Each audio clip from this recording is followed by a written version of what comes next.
Hey, Internet friends. 3 days ago, Hurricane Helene, a Category 4 hurricane, swept across Florida's Big Bend like an uninvited guest, leaving an unimaginable trail of destruction, traveling all the way up to southern Appalachia, where they don't get much hurricane action, to be honest. But Helene flooded the streets of Florida, Georgia, Tennessee, the Carolinas, parts of Virginia, making the rivers rise almost instantly, causing dam failures, mudslides, landslides, and biblical-style floods across Appalachia. Major roadways are down, cell phone service is non-existent, power is out for the foreseeable future, and many of these places are now only accessible by air. So the coverage of this catastrophe hasn't even begun. There are still entire towns underwater and countless people whose families are still searching for them. And I don't know, maybe it's because I was in the Smoky Mountains just last week, but the MSM coverage of this disaster is making me so mad. The only thing I've seen them talk about is Asheville, North Carolina. Because people have heard of Asheville, they've visited Asheville. The Biltmore Vanderbilt estate is there. It's a North Carolina icon, but there's so much more to North Carolina mountains than Asheville. And of course, other places are affected. There's tons of little towns in southern lower Appalachia that have been totally destroyed. And because Appalachia was already one of the poorest regions in the USA, most of these folks couldn't have evacuated even if they wanted to. So let's discuss what the media won't tell you about Hurricane Helene's devastation in lower Appalachia. Like I said, many of these mountain towns along Hurricane Helene's path of destruction are only accessible by air at the moment because they're either still underwater or the major roads and highways into these towns have been completely destroyed. And you'd think that the federal government would be sending these people all kinds of help, but a huge bulk of the relief, in addition to, of course, first responders and linemen and all these excellent people who dropped what they were doing to help, has been from private citizens flying in with helicopters at their own expense and at their own risk, administering aid and supplies, just trying to give help where it's needed. It's kind of strange because in the last month, Ukraine received $8 billion of U.S. military aid, otherwise known as U.S. tax dollars, and Israel received about $8.7 billion in U.S. military aid over last month. But here's President Biden, who I don't even register as an alive person. I don't even think of him being the president. In my mind, he's dead. Speaking about Ukraine aid and Hurricane Helene aid just 3 days apart from each other. I'm proud to announce a new $2.4 billion package of security assistance. We've given them all everything that we have. We're on the ground ahead of time. So we're working hard. Are there any more resources the federal government could be giving them? No, we have pre-planned a significant amount of it, even though they didn't ask for it yet. I really don't think y'all understand how bad it is in the southeast right now. We have towns that don't exist anymore. Chimney Rock is gone. The city of Asheville is cut off from the world. This is not an exaggeration. All the bridges leading into the city have been washed away. They have no food, no power, no water, no internet, no cell service. They don't even have radio. I've been running the generator for the last 3 days, and we're starting to run out of gas. And this is on Highway 123 heading from Aisley to Greenville.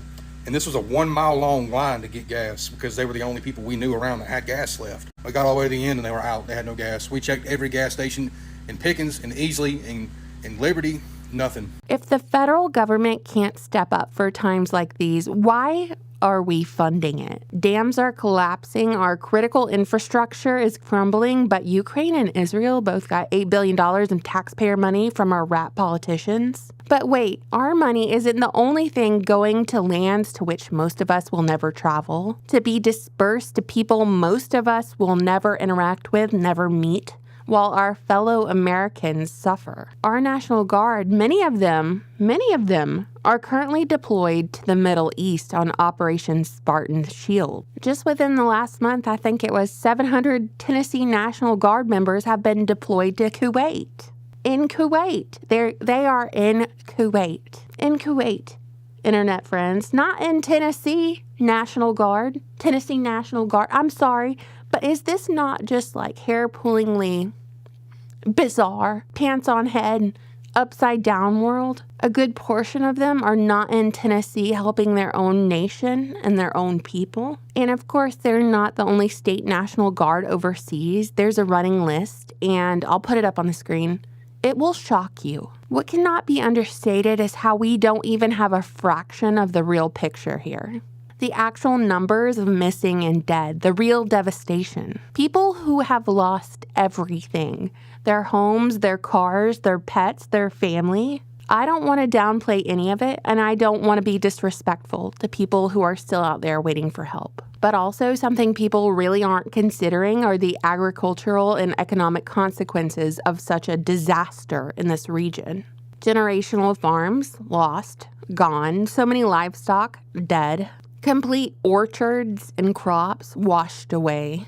Cotton, peanuts, pecans, meat, dairy, these are all products of this region. And that production has halted because for one thing, there's no power. And for another thing, pecan trees take decades to produce. Orchards take many years to establish. You get the idea. So the economic cost will be huge. Food prices nationwide will skyrocket. The supply chain will surely be affected.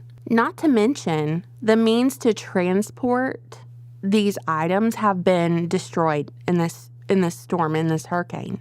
Think railroads, highways. Yes, this will impact every hardworking American. Countless numbers of farms and small businesses have been destroyed. Transportation companies have been swept away in the waters. So my analysis is that this problem is going to be exacerbated potentially by two factors. The first one being that, based on the latest information available up to September 30th, there is a developing weather system of interest in the Gulf of Mexico region. This system has a medium chance of forming into a tropical depression or storm as it moves northwestward into the Gulf of Mexico and potentially around the middle to latter part of this week, following the same path as Helene. And listen, these towns and these dams can't handle even a little bit more water. No more rain. Even if it's half as bad as Helene, it's too much. The second factor is the imminent port strikes. I'm paraphrasing as I read, but due to unresolved contract negotiations, the International Longshoremen's Association, which represents 45,000 East and Gulf Coast dock workers, will strike at midnight on October 1st, 2024, which is about 5 hours from now. This walkout, which might cost the economy billions daily, wants a large wage hike and port automation limits. Both parties have failed to reach an agreement despite last-minute efforts, causing supply chain disruptions that could affect perishable goods, automotive imports, and trade. And it says possibly affecting inflation and the economy before the presidential election. So its impact on goods ranges from food like fruits, bananas, cherries, meat, fish, cheese, electronics, furniture, and home improvement products, auto parts, beer, wine, and spirits. And with the potential impact of $5 billion daily from the strike, the economy will inevitably suffer, meaning real people and working class will suffer. But I also can't hardly blame people for wanting higher wages, especially when everything is so expensive. Housing is unaffordable. A basic cart of groceries is luxury price. You know, I can't hardly blame them. But with the port strike plus the major supply route gone, yeah, you know what I'm getting at here. Calmly go get what you need and maybe get some cash out. Because I will tell y'all this, okay? This is important, and nobody is talking about it. A big grocery store around here in North Georgia is called Ingles, and Ingles is headquartered out of Asheville, North Carolina. Of course, their systems got taken down in the hurricane in Asheville, which runs all the grocery stores throughout the South. So our Ingles in Cartersville, Georgia, is not selling gas right now. They aren't filling prescriptions, and they're only taking cash. No debit card, no credit card, no EBT, no Bitcoin. So your digital currency in times of disaster is all but useless. Just saying, from my own observations, this is happening 5 minutes away from me, and we barely have any storm damage. Also, side note, Make sure your homeowner's policy is up to date. This entire Southern saga is what historians write chapters about, the never-ending chaos that led to the end of an empire. I hope we aren't at our end, but I'm just saying, the more chaos there is, the more desperation there is. The more the supply chain buckles, the more people can't get what they need. That's when people start rioting and looting, which the government would love because they can declare martial law and postpone elections and whatnot.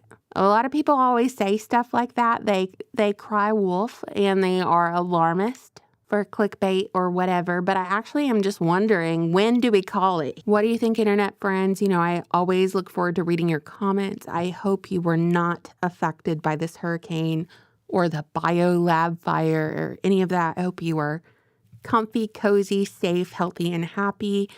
I look forward to reading your comments. Like I said, thank you so much for watching, subscribing, supporting my channel on Patreon, and buying my book, The Deep State Encyclopedia. Bye.